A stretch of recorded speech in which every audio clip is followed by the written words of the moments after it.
कठीण आहे बाई आजकालच्या आयांचं जीवन. अहो ताई, आपले मुलं कुठे मोठे होऊन गेले, आपल्याला पत्ता पण लागला नाही.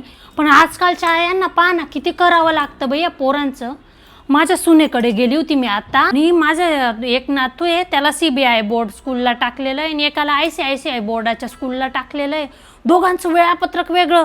आपल्या मुलं कुठे लोणचं पोळीचा रोल आणि तूप साखर पोळीचा रोल घेऊन जायचे रोज. आपल्याला काही होता का ताण? ह्या पोरांना छोट्या मधल्या सुट्टीमध्ये काय द्यायचं, मोठ्या मधल्या सुट्टीमध्ये काय द्यायचं याचा तक्ता देतात ते. कधी म्हणे मोड आणलेले कडधान्य द्या, कधी म्हणे आंबवलेले पदार्थ, कधी म्हणे पालेभाज्या. ते बघून बघून सगळं ते माझ्या सुनेला करावं लागायचं बाई. आपले मुलं कुठे शाळेत जायचे आणि कुठे उड्या मारत मारत यायचे, आपल्याला पत्ता पण राहायचा नाही. हिला रोज शाळेत सोडायला पण जा, घ्यायला पण जा, आणि ते शिक्षकाशी ना असं प्रत्यक्ष संभाषण सगळं काही ते मोबाईलचा असा कप्पा असतो, ॲप त्याच्यामध्ये येतं.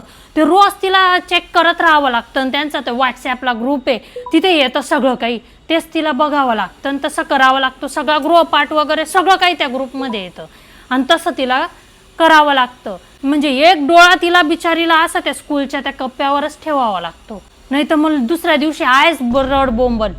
आणि ते पोरगं पण एकदम इतर येतो बाई. आजकालचे आपले पोरं कसे होते ताई, तर म्हणतात तपेला समजून जायचे आणि एकच डोळ्याच्या खूनवर घाबरायचे. आजकालचे पोरं तसे पण नाही. आपल्या वेळेस होते, अरे बंकून काढत होतो आपण पोरांना नाही ऐकलं की. आणि आता कसं झालंय, आई वडिलांनी पण रागवायचं नाही, मारायचं नाही म्हणे पोरांना, एकदम जेंटलमॅन पालक बनायचं. आणि शिक्षकांनी पण रागवायचं नाही, मारायचं नाही. आपल्या वेळी कसं होतं ताई, आमच्या पप्पूच्या मास्तरांना तर आम्ही सांगितलं होतं, मास्तर स्वतःचा पोरगा समजून हाणायला, आईगाई करायची नाही, पोरं एकदम दचकून राहायचे. आणि आपल्या वेळी पोरांचे वाढदिवस राहायचे ताई, एक चिवडा आणि पेढा आपण द्यायचो, पेढा आणि सोनपापडी. आजकाल तो विलायती वडापाव मिळतो ना, तो कोण येतो, अमेरिकेचा पंतप्रधान, तो मॅकडोनाल्ड ट्रम्प, तिथे पोरांचे वाढदिवस राहतात. मग आयांना भारी गिफ्ट घेऊन जा तिथे, आणि सोडायला पण जा आणि घ्यायला पण जा. आपल्याला होता का ताई असा ताण? एक्सेस पेन्सिल देऊन द्यायचो आपण गिफ्ट म्हणून, चालून जायचं. तेव्हा स्कूलचे तर मेलं काय काय राहतं रोज. एक दिवशी काय टेस्ट राहते, आणि एक दिवशी म्हणे काय तुम्ही हे बनवायचं, काय काय काय काय सामान घेऊन यायचं, आणि एक दिवशी तर म्हणे काय ते समुद्री जीवन दाखवायचंय. मग तो अष्टभुजाधारी तो ऑक्टोपस बनवला माझ्या सुनेने, तो तारा मासा बनवला, आणि काय काय ते सगळं रेसिपी लावून त्याला पाठवलं.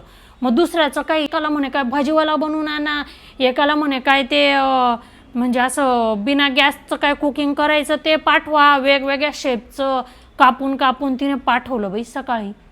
आपल्या वेळी असं काही होतं का ताई? अजून नुसतं शाळाच नाही बरं का ताई, त्याला अजून काय तो स्विमिंगचा क्लास, आणि ते काय चाकं घसरतात तो स्केटिंगचा क्लास, स्विमिंगच्या क्लासला घेऊन जा, स्केटिंगच्या क्लासला घेऊन जा, कोणाच्या वाढदिवसाला घेऊन जा, हे करायला घेऊन जा, ते करायला घेऊन जा, स्कूलमध्ये हे सांगितलंय ते आणा, स्कूलला सोडायला जा, घ्यायला जा. अशी बिचारी माझी सून गर गर गर गर भिंगरीसारखी फिरतच होती बाई. म्हटलं बाई किती बरं होतं आमचं जीवन, आम्हाला नव्हता म्हटलं बाई इतका ताण. आणि ताई आपले मुलं खेळायचे, आपल्याला लक्ष ठेवायची पण गरज नव्हती, असा काळ होता तो. आजकालचे मुलं खेळायला गेले तर त्यांना एकटं सोडण्याचा सुद्धा धर्म नाही. मग त्या आयानं असं लक्षच ठेवावं लागतं त्यांच्यावर. आपल्याला होता का काही ताण बाई असा? बरं मी काही मदत करायचं म्हटलं, मला काही समजे पण ना ते काय करायचं. एक दिवशी ते काय पास्ताच्या पुरण्या करायच्या होत्या, आपल्याला काय येतं बाई त्याच्यातलं. आणि ते त्यांचा स्वयंपाकघर पण असं लहान, माणूस नुसतं गरगर गरगर तिथे फिरतं, समजायचं पण नाही मला कुठे काय ठेवलंय आणि काय नाही. आपले कसे असतात स्वयंपाकघर, आडप सडप कुठे आपण वस्तू ठेवतो बिंदास, तिथे त्या बायकांना कसं बिचाऱ्यांना सगळं ॲडजस्ट करून ठेवावं लागतं. आपल्याला काय सुचतं बाई तिथे. मी तर नुसती गोल गोल गोल गोल फिरत होते, काही सुचे ना मला तिथे. पण एक गोष्ट मला दिसली बाई, की मला वाटायचं ही का बरं मला फोन करत नाही वगैरे. तर मग तिथे जाऊन मला उलगडा झाला की बाबा ही बाईला किती बिझी राहते सगळ्या याच्यामध्ये, कसं काय ती करेल. आत्ता मला उलगडा झाला तिथे गेल्यावर. मग आणखी दर महिन्याला त्यांची ती पालक सभा, पालक आणि शिक्षक सभा राहते, तिथे पण जावं लागतं दर महिन्याला. आपल्या वेळी होतं का असं काही? ते पप्पूच्या पप्पांना पण तर शिक्षक कोण आहेत त्याचे ते सुद्धा माहिती नव्हतं.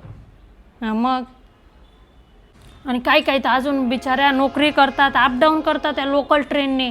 गेलो ताई त्या लोकल ट्रेनच्या स्टेशनला आम्ही, तर संध्याकाळच्या वेळी त्या बाया अशा त्या जिन्या त्या दादऱ्यावरून अशा भुरकन उतरल्या आणि सुरकन चढल्या बाई ट्रेनमध्ये. प्रकासारखं आमचे पोरं वाट पाहत असतील घरी. म्हटलं बाई, एक ती हिरकणी होती जी स्वतःच्या मुलासाठी गड उतरून आली होती, तशा ह्या पण हिरकण्याच आहेत ग. म्हटलं बाई, एवढ्या रोज चढ उतर करतात आणि इतक्या तारेवरची कसरत करतात. आजकालच्या आयांचं जीवन कठीण आहे ग बाई. म्हटलं सगळ्यांना हिरकणी पुरस्कार माझ्याकडून.